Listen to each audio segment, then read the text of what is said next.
안녕하세요. 저는 사랑스러운 자식 둘을 가진 애엄마입니다. 지금부터 제가 쓰려는 사연은 이미 20년이나 된 낡은 이야기예요.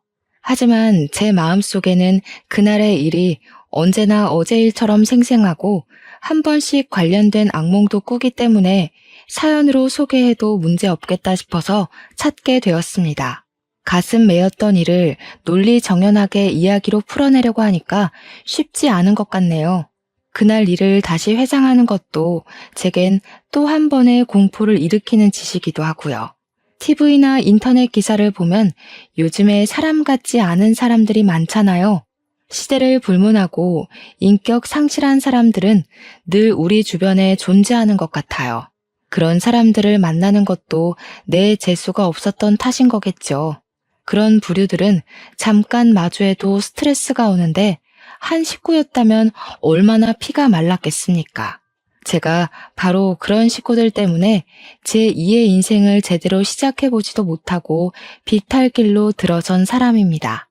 아직도 그날만 생각하면 피가 거꾸로 솟아서 자다가도 심장이 벌렁거려요. 하지만 그럼에도 제 곁을 지켜주는 사랑스러운 내 새끼들이 있기 때문에 무사히 극복하고 이렇게 글을 쓸 용기도 얻지 않았나 싶습니다. 저에게 예쁜 자식이 둘이나 있다고 했잖아요. 제 자식들은 서로 2살 차이가 납니다. 그런데 저희 아이들은 평범한 집안과는 조금 다른 사정을 갖고 있어요. 첫째는 제 친자식이 맞지만 둘째는 입양아라는 겁니다. 그렇다 하더라도 저는 단 한 번도 둘에게 차별적인 마음을 베푼 적 없었어요. 똑같이 사랑하고 아끼는 엄마의 마음으로 키웠습니다. 제가 둘째를 입양할 수밖에 없었던 이유는 난임 때문이었어요. 남편을 만나 결혼을 할 때까지만 해도 저는 제가 난임인 줄 모르고 살았습니다. 저는 지방 사람이었는데 서울에서 일을 하다가 남편을 만나 결혼하게 된 경우였어요. 결혼을 하고 나서부터 친정은 더더 볼 수 없는 지경에 이르렀는데 이건 뭐 제 시대 때의 며느리들은 거의 결혼하고 친정과 발길이 끊어지는 터라 서러운 축에 못 끼는 부분이었습니다. 가장 문제가 되었던 건 제 난임이었어요. 저는 결혼 4년 차가 되어도 아이가 생기지 않았는데 그 4년간 시댁에서 눈총을 참 많이 받았습니다. 옆에서 가만히 지켜보니까 시모한테서 약간 따라쟁이의 기질이 느껴지더군요. 시모에게는 고등학교 동창인 친구들이 몇 명 있습니다. 그 모임을 주기적으로 가져서 나이가 든 지금에도 여전히 친구들을 만나고 있다고 했어요. 그 점은 부러울만 했지만 그 모임이 오히려 시모를 망친다는 생각이 들었어요. 시모는 친구들이 하는 건 자기도 해야만 한다는 이상한 사상을 갖고 있더군요. 친구들이 결혼을 하면 자신도 결혼을 해야 하고 친구들이 해외여행을 가서 자랑을 하면 자기도 한 번은 다녀와야 하는 등 친구들로부터 도태되는 걸 싫어했습니다. 그것이 제게도 불똥이 튈 수밖에 없었던 건 시모 친구들에게 전부 손주가 있다는 사실 때문이었어요. 친구들 모두 아들이 있고 장가를 갔는데 예쁜 손주들을 다 안고 있더라고요. 저 때문에 쪽팔려서 모임도 못 나가겠다는 시모의 말은 저까지도 스트레스가 극에 달하도록 했어요. 한 번은 남편이 출근해서 아침 차려주고 저도 출근하려고 뒤늦게 밥을 먹고 있는데 시모가 화장실 가더니 제가 먹고 있는 국그릇을 확 엎어버리더라고요. 차려입은 출근복이 소고기국에 젖어 벌떡 자리에서 일어났더니 시모가 뭐라는 줄 아십니까? 목구멍으로 밥이 넘어가냐? 남들은 이맘때쯤 되면 애 밥 먹이느라 바쁠 텐데 너는 어쩜 네 목에 기름칠하기만 바쁘니? 도대체 너는 언제 아이를 볼 거야? 어머님, 그렇다고 먹고 있는 사람 밥그릇을 엎으면 어떡해요? 저도 아이 갖고 싶죠. 안 되는 걸 더 이상 어떡하라는 건데요? 시모는 저더러 다음날 무조건 연차 내라고 산부인과라도 가봐야지 이대로는 자기가 속병 나서 죽고 못 살겠다고 했습니다. 저 또한 시모의 자질구레한 간섭과 지적질이 너무 스트레스라서 산부인과를 가보는 게 좋겠다고 생각했어요. 그래서 시모랑 저는 산부인과를 동행하게 되었고, 그날 제가 난임이라는 사실을 처음 알게 되었습니다. 시모는 원래부터 제게 살가운 사람은 아니었는데, 그나마 제가 대기업 다니는 커리어우먼이라 크게 무시는 안 했었거든요. 그런데 제가 난임 판정을 받고부터는 아예 저를 찬밥 취급하기 시작했어요. 어떻게 자기 집안에 난임 며느리가 들어올 수 있냐면서 자기 팔자가 이 정도로 기구했던 적은 없는데 나 때문에 자기 앞길 막혔다고 저를 그렇게 원망했습니다. 난임이라는 사실은 저한테도 무척 충격이고 실망스러운 일이었지만 그것 때문에 계속해서 시모한테 무시당하는 건 납득하기 어려웠고 많이 버거웠습니다. 하지만 시모의 아기 욕심은 쉽게 포기될 부분이 아니었어요. 시모는 따라쟁이라서 친구들이 자랑하는 꼴을 고스란히 느끼며 도태되어 있을 사람은 아닐 거라고 예상했습니다. 그래서 제게 당장 시험관 시도를 해볼 것을 강요했어요.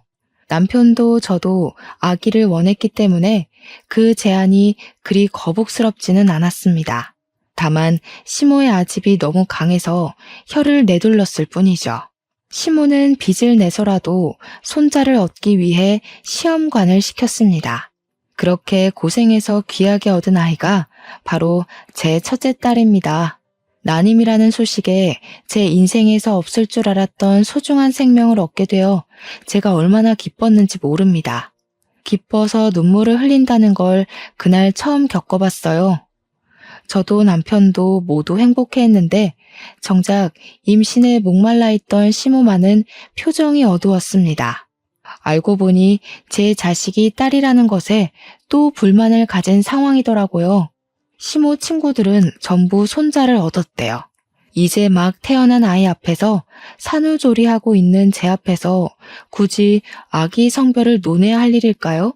시댁에 힘써주는 덕분에 시험관에 성공하여 딸을 얻게 되었음에도 그 감사함이 길게 가지 못했습니다. 모든 삶이 순조로워질 거라고만 생각했는데 또다시 시모의 아집 때문에 스트레스가 차고 올랐어요. 겨우 하나 있는 내 아들 어렵게 장가 보냈더니 며느리라는 애가 어쩜 이렇게 제 할 일을 못한다니? 빚내서 돈 들여놨더니 계집애를 낳아? 말씀이 심하시네요. 어머님 손녀잖아요. 계집애가 뭐예요?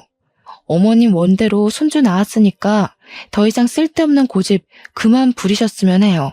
그날 이후로 시모는 손녀에게 한 번도 따뜻한 시선 한 번 보내준 적 없는 사람이었어요. 저는 화장실을 가더라도 아이를 안고 가야 했습니다. 아이가 잘못 뒤집어지거나 잠시 한눈판 사이 이부자리에서 벗어나기라도 하면 돌봐줄 사람이 없었거든요. 시모는 제 딸이 코앞에서 울고 있어도 보듬어 주기는커녕 거들떠도 안 봤어요. 그런 사람을 어떻게 믿고 제가 아이를 내버려 두고 다니겠습니까? 제 허리가 부서지는 한이 있더라도 저는 집에서 아이를 안고 업고 다녔어요. 그 탓에 제 몸이 제대로 회복을 하지 못해서 다 늙은 나이에 골병 드는데 큰 몫을 했을 겁니다. 얄미운 시모는 그런 와중에도 손자에 대한 선망을 놓지 못했어요. 손녀는 안중에도 없고 그저 제 몸이 얼른 회복되도록 병원을 그렇게 질질 끌고 다니면서 약 타주고 침 놔주고 물리치료를 시켰습니다. 그러면서 한 7개월을 보냈어요. 어느 날 시모가 황당한 얘기를 꺼내더라고요. 저더러 둘째를 계획하자며 또 시험관 얘기를 꺼냈습니다. 그 소리를 듣는데 시모가 저를 사람이 아닌 애 낳는 기계로 보는 건가 싶은 생각도 들었어요. 어머님, 지원이도 어렵게 얻은 거 아시잖아요. 지원이 안기까지 우리 식구 다 얼마나 힘들었어요.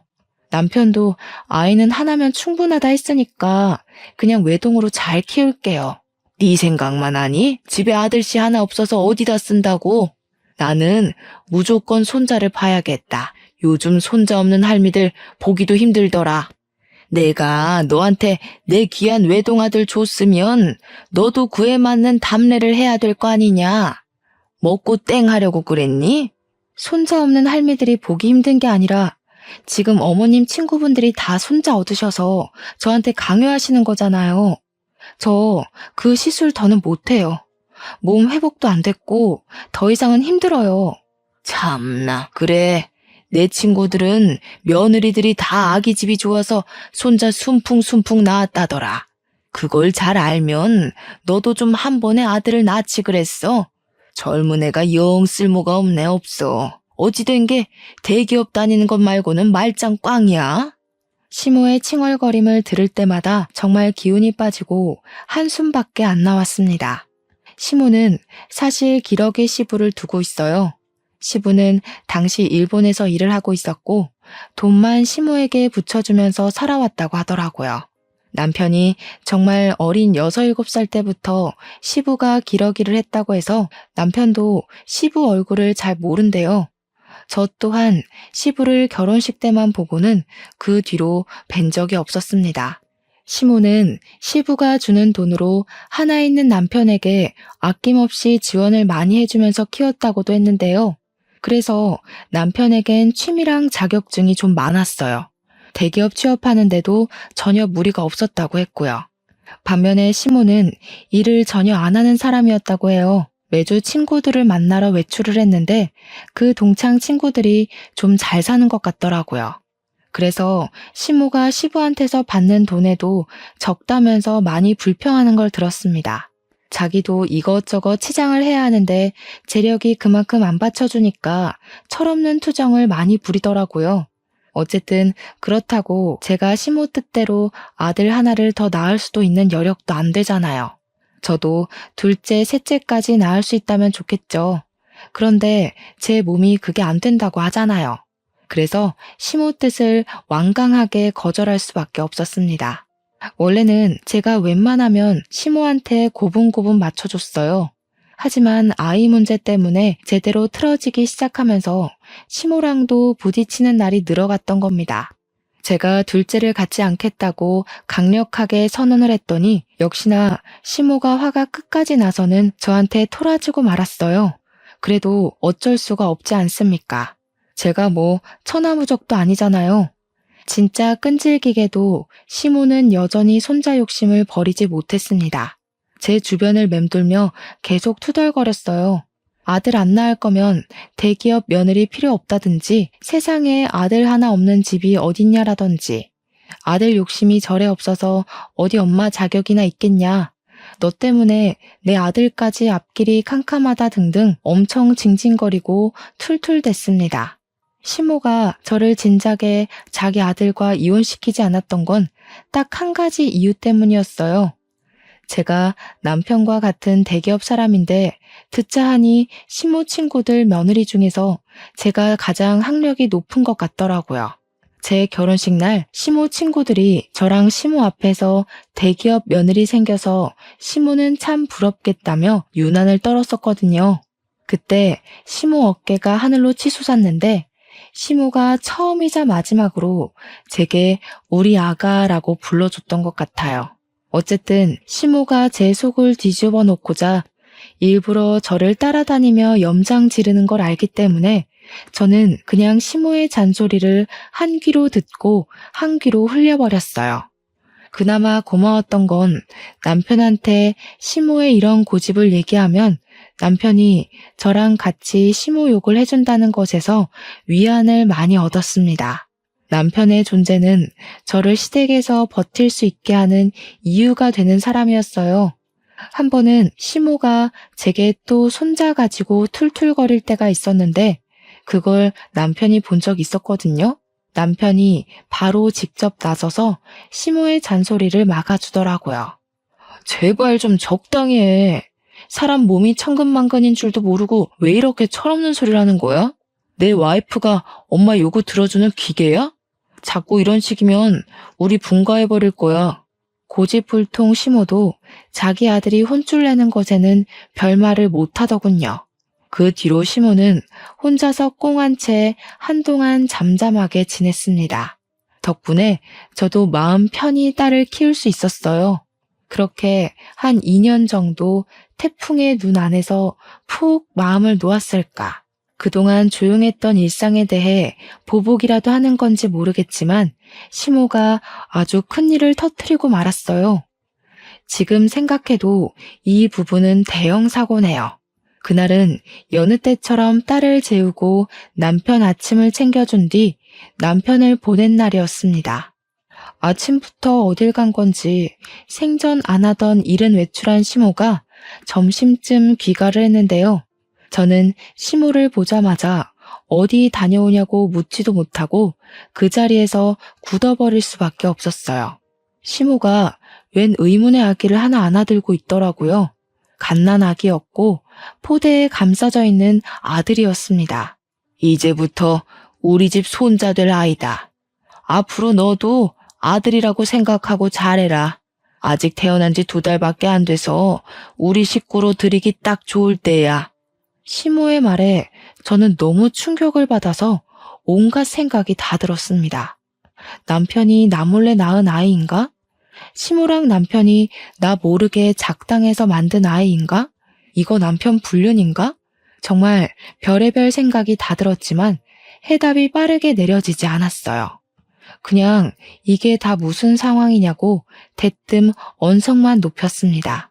그러니 시모가 저더러 입 닥치고 자리에 앉으라고 애기 놀란다고 하더군요. 어처구니가 없었지만 대체 이게 무슨 영문인지 사정을 알아야 해서 시모하는 걸 지켜보기만 했었어요. 그리고 저는 시모하는 소리에 기함을 토하고 말았습니다. 진짜 제정신 아닌 사람인 줄 알았어요. 뭘 했다고요? 브로커요? 어머님 제정신이세요? 지금 손자 하나 갖겠다고 브로커를 시켜서 아기를 샀다는 말씀인 거예요? 대체 이게 다 뭐 하는 짓이냐고요? 목청 낮추라니까. 그래, 내 손자 내가 내 돈 주고 갖겠다는데 무슨 불만이니? 너더러 낳아달라고 안 했잖냐. 키워달라고도 안 할 테니까 신경 꺼라. 남편 씨도 아니고 그 아이는 그냥 남의 자식인 거잖아요. 지금 남의 자식을 손자처럼 키운다는 거예요? 그런다고 그 아이가 어머님 손자가 될 거라 생각하세요? 죽었다 깨어나도 그 아이는 그냥 남의 핏줄인 거예요. 무슨 생각으로 이런 사고를 치셨어요? 왜 내 손자가 못 되니? 낳은 정보다 기른 정이 더 무섭다는 거 모르냐? 그리고 이미 생모가 포기한 아이다. 어차피 이 아이한테 사실을 알려주지만 않으면 생모를 찾지도 않고 돌아갈 곳도 없는 아이라고. 도대체 뭐가 문제라는 거니? 시모는 자신이 아예 뭘 잘못한 건지 원인을 모르고 있었습니다. 그런 시모를 보고 저는 단지 시모가 제정신이 아니라고만 생각했어요. 아무리 손자가 갖고 싶어도 그렇지 어떻게 남의 아기를 돈 주고 사올 생각까지 했는지. 이럴 거면 그냥 새 며느리를 들이지 그랬냐고 제가 시모에게 고래고래 소리를 질렀더니 시모가 자기 아들 인생에 이혼율 그이게 할 수 없다면서 아들 재혼은 죽어도 못 받아들인다고 했습니다. 그러면서 잘 해결됐는데 뭐가 문제냐고 되레 언성을 높이더군요. 저랑 얘기하니까 피가 거꾸로 솟는다면서 품 안의 아기를 소중하게 데리고 자기 방으로 들어가 버렸어요. 이렇게 큰 문제는 저랑만 다툴 일이 아니잖아요. 퇴근하고 온 남편도 당연히 이 사실을 알았고 그날 저녁 남편이랑 시모는 처음으로 순순히 물러나는 사람 없이 대판 싸우게 되었습니다. 싸우는 대화 내용을 듣자 하니 시모는 브로커에게서 300만 원을 주고 그 아기를 사온 거더라고요. 20대 초반 미혼모 여자의 아기라는데 남편은 시모의 입장을 다 듣기도 전에 화가 나서 당장 그 브로커 명함 내놓으라고 시모에게 난동을 부렸습니다. 시모가 순순히 아기를 내놓지 않자 남편은 시모 품에 안긴 남자 아기를 빼앗았고 아기를 갖다 버리겠다고 겁박을 했어요. 남편이 저렇게까지 화를 내는 건 저도 처음 봤었습니다. 남편의 과격한 행위에 식겁한 시모는 얼른 남편에게 명함을 건넸어요. 그러면 당연히 다시 아기를 돌려받을 거라고 생각을 했던 건지 시모가 남편을 향해 두 팔을 뻗으면서 아기를 달라고 했으나 남편은 그대로 시모를 지나쳐 아기를 데리고 집을 나섰습니다. 그러자 시모가 울고불고 남편을 뒤쫓았지만 이미 차를 타고 가버린 남편을 붙잡진 못했어요. 물론 제가 시모를 못 가게 잡아 말리기도 했지만요. 시모는 남편의 모습이 사라질 때까지 길바닥에 주저앉아 땅을 치다가 나중에는 제게 성질을 내면서 닥치는 대로 저에게 손찌검을 하기 시작했습니다. 당장 내 손자 데려와. 너 때문에 되는 일이 하나도 없다. 네가 이 집에 들어오고부터 나한테 해준 게 뭐가 있냐? 아들 낳아줄 거 아니면 빨리 내 손자 데려오라고. 제발 정신 좀 차리세요. 사람 같지도 않은 짓 하고서 하늘이 두렵지도 않으세요? 나중에 뒷감당 어떻게 하시려고 돈 주고 그런 짓을 하는 거예요. 시모는 남편이 돌아올 때까지 방구석에 박혀 나오지도 않고 밥도 안 먹었습니다. 그렇게 나갔던 남편은 하루 뒤에 돌아왔는데요. 당황스럽게도 남편 품에 아기가 그대로 안겨 있더라고요. 남편한테 어떻게 된 거냐고 물었더니 당연히 브로커한테서 돈은 못 돌려받았는데 남편은 브로커에게 돈 안 받아도 되니까 아기만 다시 가져가라고 했대요. 그랬더니 그것도 브로커가 이미 자기 손에서 끝난 일이니까 알아서 해결하라고 미혼모 연락처랑 주소를 알려주는 덕에 미혼모까지 만났다고 했습니다. 하지만 직접 찾아가서 만난 미혼모는 생각보다 많이 양아치에다 쓰레기라서 아기를 그 여자한테 맡겼다간 아기가 일주일도 못 가 생을 마감할 것 같다는 생각이 들었다고 했어요. 그만큼 미혼모는 엄마의 자격이 없는 여자였다고 했습니다. 그래서 남편은 긴 고민 끝에 결국 다시 아기를 데려오게 되었다고 하네요. 어쩔 수가 없었어. 아기가 죽게 내버려두진 못하겠더라고. 아무래도 좀 더 데리고 있으면서 어디 안전하게 위탁할 수 있는 곳을 알아봐야 될 것 같아. 그 순간 우리에게 닥친 사실에 진짜 기가 막히고 저까지 정신 나가버릴 것 같았지만 남편이 말해주는 아기의 사정을 들으니까 진짜 그 여자한테는 보내면 안 되겠더라고요. 그래서 며칠간 고민하면서 그 아기를 잠시 우리 집에 놔두게 되었는데요.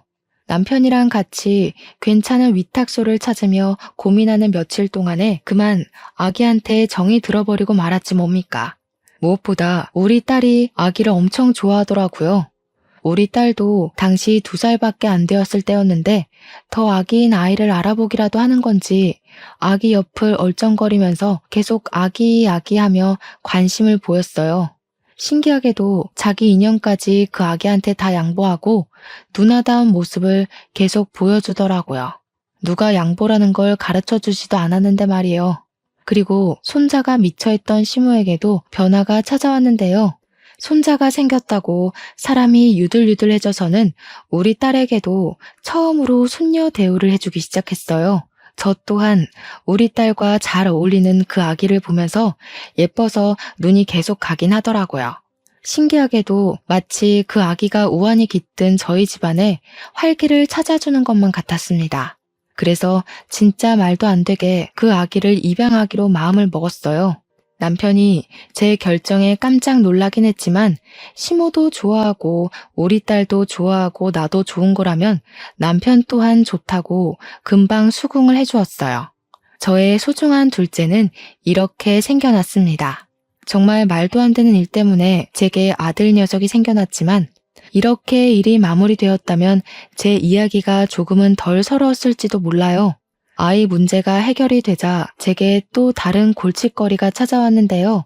제 최악의 에피소드는 이때부터가 진짜였습니다. 남편이 어느 순간부터 야식과 회식 자리가 많아져서 새벽에 귀가하는 일이 늘어갔어요. 술에 찌들어서 제정신일 때를 거의 볼 수가 없었을 정도로 빈번했습니다. 그런데 저는 정말 순진하게도 이 모든 변화가 남편 말 그대로 회식이랑 야근이 많아서인 줄 알았어요. 또 제 남편은 제게 한없이 착하고 내 편이던 사람이었기 때문에 남편에게 수상쩍은 문제가 있을 거라곤 생각 자체를 못했었어요. 남편의 문제를 눈치챘던 건 우리 아들이 처음으로 심하게 아팠을 때였습니다. 아들이 계속 토하고 몸에 열이 나길래 병원을 가야 했는데 마침 남편 퇴근 시간이랑 맞물리더라고요. 그래서 남편 차를 타면 좋겠다 싶어 전화를 했더니 아무리 해도 안 받는 겁니다. 더는 지체할 수 없어서 할 수 없이 저는 시모한테 딸을 부탁하고서 아들 안고 혼자 응급실에 연락해 집을 나섰습니다. 택시 타고 급하게 가까운 대학병원을 먼저 찾았고 아들은 장염 판정을 받았어요. 다행히 아들은 링거 한 대 맞으면서 급한 불을 끌 수 있었고 뒤늦게 잠에 푹 들었습니다. 혼자 고군분투를 했더니 힘이 쭉 빠지더라고요. 아들 손을 주물럭거리면서 침대에 머리를 기대고 있었는데 그 순간 잊고 있던 남편에게서 전화가 왔었습니다. 받자마자 왜 이렇게 연락이 안 됐냐고 나 혼자 애 아파서 무서웠다고 하소연을 하려고 했는데 수화기 너머에서 건너오는 목소리는 정작 낯선 여자의 것이었습니다. 안녕하세요, 사모님. 오빠가 오늘은 좀 거하게 마셔서요. 곧 보낼게요. 참, 우리 아들은 잘 크고 있죠? 좋은 엄마 만나서 잘 크겠지 뭐. 이렇게 말하면 제가 누군지 아실까요?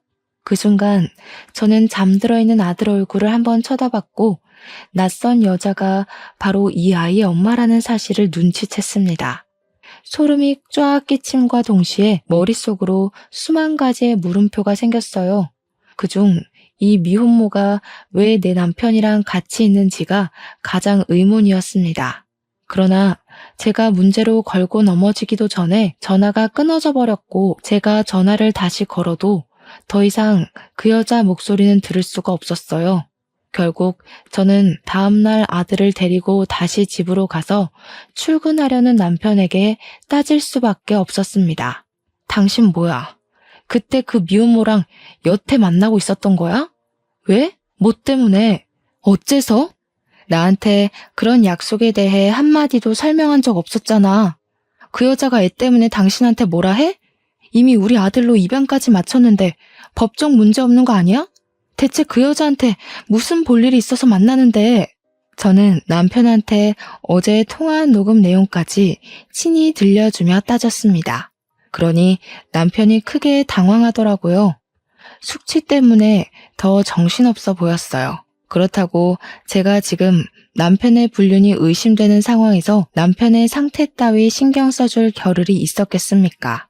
저는 남편을 더 몰아붙이면서 설마 내가 생각하는 부정행위인 거냐고 둘이서 술 마시고 오빠 오빠 거리는지 말해보라고 소리만 질렀어요. 그걸 시모도 옆에서 같이 듣고 있었는데 시모 역시 적잖이 놀란 듯 했습니다. 그런 상황에서 남편이 머리 굴린다고 누나를 불안정하게 흔들어대는데 그것만으로 이미 제 예측이 맞는다는 것에 힘이 실리는 꼴밖에 안 되더라고요. 제발 아무런 사이도 아니라고 변명이라도 해주길 바라며 말을 좀 해보라고 소리를 쳤더니 남편이 되레 저한테 소리 좀 지르지 말라고 목청만 높였습니다. 그리고는 머리 아파 죽겠으니까 출근하고 와서 얘기하자면서 도망치듯 집을 나가버렸어요. 시모가 이게 무슨 일이냐고 저한테 정황 설명을 마구 요구했는데 자기 아들 편들 게 뻔해 보여서 시모 얼굴도 보기가 싫더라고요. 그와 동시에 시모 품에 있는 아들까지 순간적으로 미웠습니다. 사랑하는 사람에게 배신당하는 건 상상 이상으로 힘들잖아요. 그래서 제게는 제 감정적 슬픔을 감당해줄 원망의 대상이 필요했던 것 같아요. 그게 바로 아들의 존재였어요. 이렇게 남편이 비뚤어진 걸 죄 없는 아들 탓으로 돌리면서 아들만 아니었다면 우리 가정에 불순물이 묻지 않았을 거라고 저 혼자 그렇게 위안 삼고 원망을 했었습니다. 그래서 저는 시모랑 아들을 완전히 외면하고서 방에 들어와 제 딸을 끌어안고 눈물을 흘렸어요. 그리곤 퇴근하고 온 남편에게 이혼을 통보받았습니다. 무슨 생각인 건지 남편이 제게 이혼을 요구하더라고요. 미혼모를 처음 본 그날 자신이 미혼모와 다투다가 미혼모가 사정하는 바람에 사연을 들어주게 되었는데 같이 술을 마시게 되었고 둘이서 넘어선 안 되는 선까지 넘었었다고 고백을 했습니다. 그 뒤로 서로에게 마음이 생겨 줄곧 만남을 이어왔다고도 했어요. 그러니까 그 기간이 갓난아기 때 내 품에 들어온 우리 아들이 2살로 클 때까지 계속되어 왔다는 겁니다. 저는 더 깊은 내막을 듣진 못하고 그대로 남편의 귀싸대기를 날렸습니다. 그리고 주방으로 가서 집에 있는 고춧가루를 가져와서 남편 얼굴에 쳐 뿌리고는 봉지째로 남편 면상에 집어 던져버렸어요. 그래서 이혼하자고? 딴 여자 생겼으니까 나보고 네 옆에서 꺼지라는 거야? 어떻게 당신 입에서 이혼이란 말이 나올 수가 있어? 이 양심 없는 새끼야. 쓰레기 짓은 네가 다 해놓고 뭐가 떳떳해서 고개 쳐들고 이혼 소리를 해? 네가 뭔데 나를 까? 뭔데 이혼 얘기를 먼저 하냐고? 쌍욕이란 쌍욕은 다 하면서 남편을 원망했고 배신감을 느낀 만큼 남편을 개패듯이 패고 또 팼습니다. 그러자 시모가 무섭게 달려와서는 저를 밀치더라고요. 자기 아들이 설령 불륜을 저질렀다고 하더라도 시모에겐 아들이 중요했고 손자가 중요했던 겁니다. 시모에게 저라는 사람은 그저 남편을 보필할 여자, 손자를 키워줄 여자밖에 안 되었던 거예요. 그런데 황당한 건 뭔 줄 아시나요? 이제 그만 그리 사랑하는 아들 뜻에 따라 저랑 남편을 이혼시킬 법도 할 텐데 시모 하는 말이 진짜 재밌더라고요. 네가 하라는 대로 다 하마. 그래도 이혼은 안 된다. 그냥 내 아들이랑 그 여자랑 만나든 말든 신경 끄고 네가 이 집에서 상전처럼 살면 되지 않냐. 앞으로 네가 하는 일 다 입안될 테니까 이혼은 절대 생각도 마라. 말 같지도 않은 소리 한결같이 하시네요. 어머님 아들이 이혼하고 싶다잖아요. 한낱 미혼모한테 미쳐서는 양아치 여자를 옆에 두고 싶다 하는데 어머님 돈 주고 일 꾸미는 거 좋아하시지 않아요? 그 정신 나간 여자 데려와서 어머님 손맛대로 신분 위조해주면 되겠네요. 안 돼. 내가 그 여자를 알아도 제일 잘 알지. 우리 손자 데려오려고 사전조사를 얼마나 꼼꼼하게 했는데 일부러 더 음지에 있는 여자를 찾은 거란 말이야. 그런 인간 말종인 여자는 우리 집 며느리로 절대 못 들인다. 웃기네요. 인간 말종의 핏줄은 괜찮은데 인간 말종을 며느리 삼을 수는 없다. 어머님의 그 잘난 기준 진짜 너무 역해서 더는 이해해주기 싫어요. 돈 주고 애를 사오는 인간이나 그의 엄마랑 바람 피우는 인간이나 그 부모의 그 새끼인데 제가 너무 큰 기대를 한 것 같네요.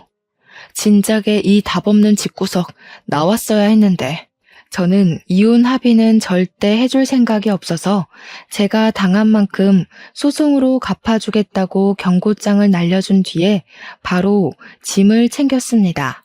소송을 한다니까 둘이서 꽤나 놀랐는지 남편이랑 시모가 저를 막으려 했지만 이미 당시 제정신이 아니었던 저는 내 몸에 손대면 경찰에 신고해버릴 거라고 악까지 질러버렸어요.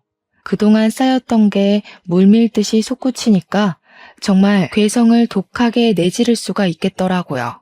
한 번도 시댁에서 정신 나간 사람처럼 보였던 적은 없었는데 제가 처음 보는 모습을 드러내니까 그 둘도 놀라서 그냥 내버려 두더군요. 그 상태로 저는 가벼운 짐만 챙긴 뒤에 딸만 데리고서 그 집을 나오려고 했는데요. 제가 신발을 신는 순간 아들이 저를 쫓아 신발장까지 아장아장 걸어오더라고요. 저를 보고 엄마 엄마 하는 아들을 보면서 쉽사리 발이 안 떨어졌지만 정말 마음 독하게 먹고서 그대로 집을 나와버렸습니다. 일단은 직장 동료에게 신뢰를 무릅쓰고 연락했고 딸을 데리고 그 동료 집에서 신세를 지며 살았어요. 문제는 집을 나왔는데도 아들의 모습이 잊히지가 않아 괴로웠다는 겁니다. 며칠 고민 끝에 아들을 포기할 수 없었던 저는 결국 변호사에게 부탁해서 아들 친권 꼭 내가 가져야 된다고 승소하게 해달라고 사정을 했어요. 그랬더니 변호사가 흔쾌히 가능한 일이라고 고개를 끄덕이더군요. 남편이 바람을 피운 상황인데다 남편은 아들을 키우면서 한 번도 자기 아들이라고 보듬어 준 적 없는 아빠이기 때문에 그게 증명만 된다면 친권은 얼마든지 제 편에 세울 수 있다고 했습니다. 그 말만으로 얼마나 안심이 되었던지 몰라요. 아들은 어쨌든 저와 남편이 입양한 자식이고 법적으로 내 새끼잖아요. 피 섞인 아들이 아니라도 그 쓰레기들 틈에 둘 수는 없었습니다. 그리고 저는 손쉽게 승소를 했어요. 제가 승소할 수밖에 없는 건 어쩌면 너무 당연한 일이었습니다. 판사도 엄청난 아빠의 편이 아닌 엄마인 제 입장에서 손을 꼭 들어주어서 이길 수 있었어요. 그날 남편이 저를 엄청 원망스린 눈으로 쳐다봤고 시모는 제게 삿대질을 하며 자기 손자를 뺏어간 죽일년이라면서 법정 떠나가도록 소리를 질러댔습니다. 그걸 무시하고 나온 저는 바로 애들을 데리고 스페인으로 떠났어요. 시모의 아집을 알기 때문에 분명 같은 한국 땅을 밟고 있다면 언젠가 제 아들 앞에 나타나서 꼭 더러운 꼴을 보이고 말 것 같았거든요. 전 남편과 시모가 제 앞을 막는 건 상관이 없지만 제 자식들 앞길에 오물오물 투척하는 건 절대 용납하고 싶지 않아서 내린 결정이기도 했어요. 그렇게 떠난 스페인에서 우리 아이들은 고맙게도 너무 건강하게 또 적응도 잘하며 컸습니다. 스페인에서 무탈하게 지냈다 보니 저희는 영주권까지 받을 수 있었어요. 저는 가정의 행복이란 걸 그곳에서 제대로 느꼈고 아이들과 함께 웃으면서 세월을 보냈더니 어느덧 20년이나 흐르게 되었습니다. 그리고 저희는 올 초에 한국으로 돌아오게 되었어요. 개인적으로 저는 한국을 다신 찾고 싶지 않았지만 성인이 된 딸이랑 아들이 자신의 모국이 어떤지 궁금하다고 조르더라고요. 그래서 아이들을 생각해 결국 귀환을 결심했죠. 잊힌 줄 알았던 저의 과거의 기억은 한국을 들어오자마자 또 생생하게 제 가슴을 조여왔습니다. 서울 공기만 마셔도 과거의 스트레스들이 내 눈앞에 현존하고 있는 것처럼 모든 것이 필름처럼 떠올랐어요. 그렇다고 오랜만에 찾은 한국이 괴롭기만 한 건 또 아니더라고요. 저도 한국 사람이잖아요. 한편으론 저의 친정이 있기도 한 이곳이 반가운 것도 사실이었습니다. 저는 한국에 오자마자 못 본 새에 나이가 많이 든 친정 부모를 찾아뵈었고 우리 애들이 외조부를 휴대폰으로만 보다가 직접 보니 훨씬 더 좋아하며 살갑게 행동했습니다. 제 부모님이 웃고 제 자식들이 웃는데 그 모습을 지켜보던 그 순간에 그런 생각이 들더라고요. 뭐가 두려워서 그렇게 20년이나 도망쳐 있었을까 하는 생각도 말이죠. 딸이랑 아들은 예상외로 한국을 더 좋아했습니다. 한국말 하는 데는 서툴지 않았어요. 제가 한국말을 쓰면서 아이들에게 한국인이라는 걸 잊지 않도록 신경 썼거든요. 외국으로 도망쳤다고 한들 아마 저도 무의식적으로 언젠간 한국에 돌아와야지라는 생각을 품고 있었던 것 같아요. 제 자식들은 스페인에서도 한국 대사관에서 일을 하는 외교관들이었습니다. 한국으로 돌아와서도 나란히 외교부로 취업이 되었기 때문에 불과 얼마 전 집을 구해야 해서 아들이랑 같이 차를 타고 부동산을 돌았던 적이 있었어요. 살다 그렇게 신기한 일은 또 처음이었습니다. 아들이랑 같이 여러 차례 부동산 매물을 고민하던 중 저희가 한 부동산에서 익숙한 매물을 소개받았어요. 놀랍게도 제게는 상처나 다름없던 시댁 매물이 나와 있더라고요. 중개사가 말하길 그 매물 주인이 할머니가 건강이 악화돼서 병원비가 많이 필요한데 아들 되는 사람이 불륜 사건 터지는 바람에 대기업 직장을 잘려서 급전이 급한 상황이라 집을 팔고 작은 데로 이사를 간다고 했다네요. 그것이 시모랑 전 남편 얘기라는 걸 알아서 순간 저도 모르고 가슴속 응어리가 쪼여왔습니다. 화병이 도진 듯 열기가 올라서 가슴 중앙을 2번 쳤더니 아들이 걱정하면서 왜 그러냐고 묻더군요. 저는 그 부동산을 나와서 아들이 사주는 냉커피 한 잔을 마시며 어렵게 설명을 해줬는데요. 애들이 학교 다닐 나이에 제가 이미 제 사정과 애들의 아빠 사정, 그리고 입양 사정도 모두 얘기를 해줬었어요. 그때마다 제가 시모랑 전 남편 기억 때문에 한 번씩 한숨을 내뱉으면 착한 우리 애들은 그저 제 걱정과 자신들을 홀로 키워준 저에 대해 존경심밖에 없다고 위로해 주었고 저를 대신해서 늘 시모랑 전 남편에게 앙심을 품고 있었습니다. 그래서 그런지 시모랑 전 남편 얘기를 다시 꺼내도 아들은 그리 놀라지 않더라고요. 오히려 저를 그리 괴롭히고 자신을 2번 버려지게 했었다는 시모랑 전 남편 존재를 얼떨결에 찾았다 보니까 궁금해하기까지 했습니다. 그러면서 하는 말이 아들이 시모 집을 매매하자고 제안했어요.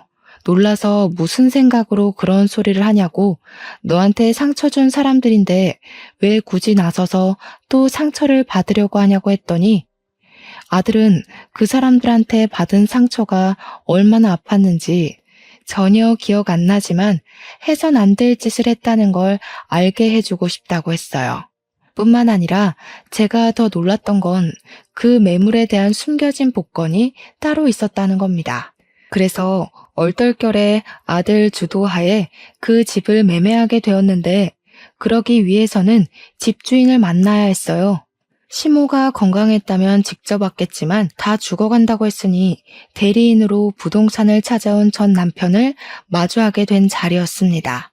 20년 만에 마주한 그는 한때 대기업에 다녀서 정장 슈트만 입던 꼴은 온데간데 없었고 어디 잡화 상점이나 철물점을 운영하는 것처럼 꼬질꼬질하게 해진 옷을 입고 있었어요.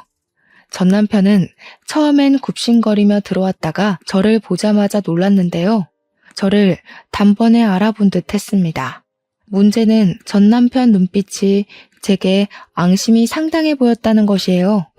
어디 가서 보기 좋게 굶어 죽은 줄 알았더니 멀쩡하게 살아있네?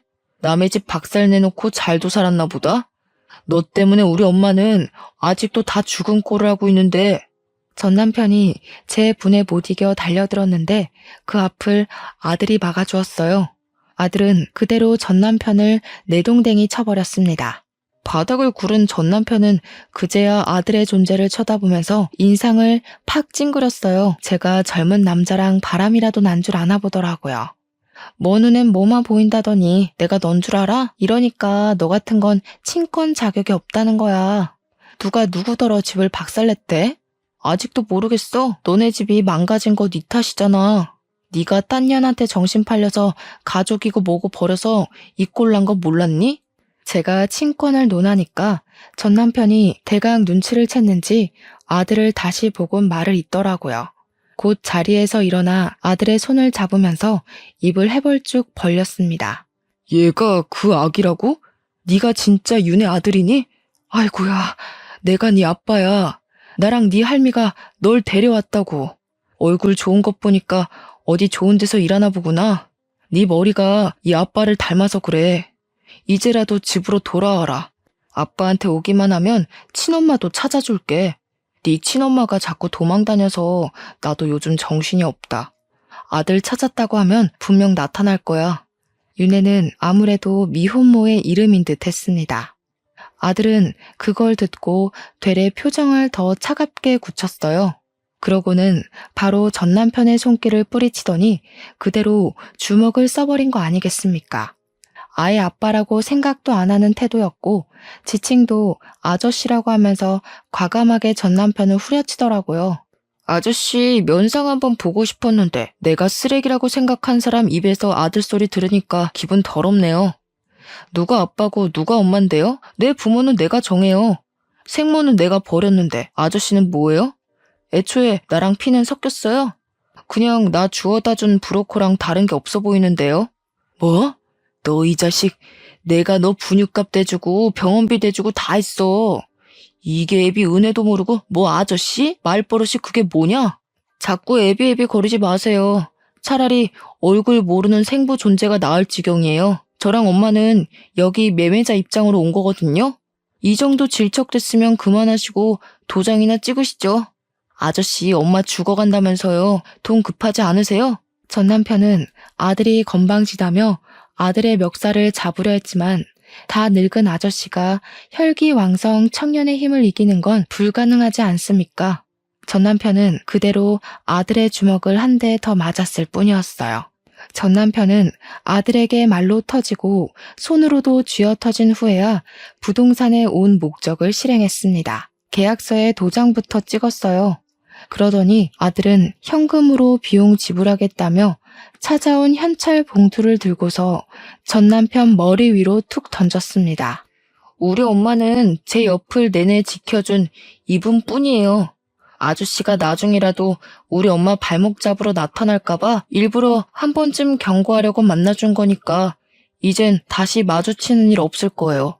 그리고 웬만하면 바빠도 뉴스는 좀 보세요.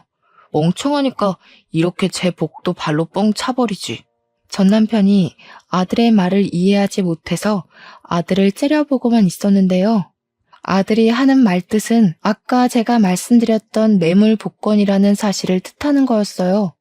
사실 시댁 매물이 있는 동네가 며칠 전 재개발 확정이 되면서 땅값이 폭등해 뉴스에 난 적이 있었거든요. 전 남편이 몇 개월만 더 버텼다면 몇 배의 보상금을 받고 정말 좋은 아파트로 이사 갈 수 있었을 텐데 아들 말대로 전 남편이 제 발로 복을 냅다 차버린 셈인 겁니다. 아마 하늘에서 더 어렵게 살 팔자여야 된다고 벌을 내린 게 아닌가 싶어요. 그 뒤로 저는 완전히 제 가슴속 응어리를 비워낸 것처럼 시원함을 느끼며 살고 있습니다. 더 이상 전 남편과 시모가 제 가정에 허튼 짓이라도 할까봐 전전긍긍할 필요도 없고 자녀들한테 복의 겨울만큼 효도까지 받고 있으니 이보다 더 좋은 세상이 있을까 하며 지내고 있어요. 제 속의 한은 20년이나 걸려서 완벽하게 해소가 되었지만 그래도 이 긴 세월 동안 느낀 것이 있다면 절대 나쁘게 살면 안 되겠다는 마음이었어요.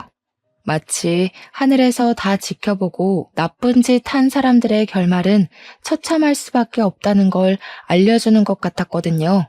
20년이나 지난 세월에서도 가혹하게 무너질 게 남았다는 걸 누가 알았겠습니까? 아무튼 저는 더 행복한 시간을 보내고 있습니다. 애들 덕분에 일도 안 하고 있고 친정 부모님과도 해외여행도 계획했어요. 친정 부모님이 제가 살았던 제2의 고향 스페인이 궁금하다고 하셔서 손자 손녀를 가이드 삼아 보고 싶다고 하시더라고요. 앞으로도 저희는 오늘처럼 즐겁고 편하게만 사는 게 목표입니다. 저희뿐만 아니라 모든 분들이 웃는 날이 많았으면 좋겠네요. 얘기가 너무 복잡하고 길었습니다. 이만 마무리 짓도록 할게요. 읽어주셔서 감사드려요.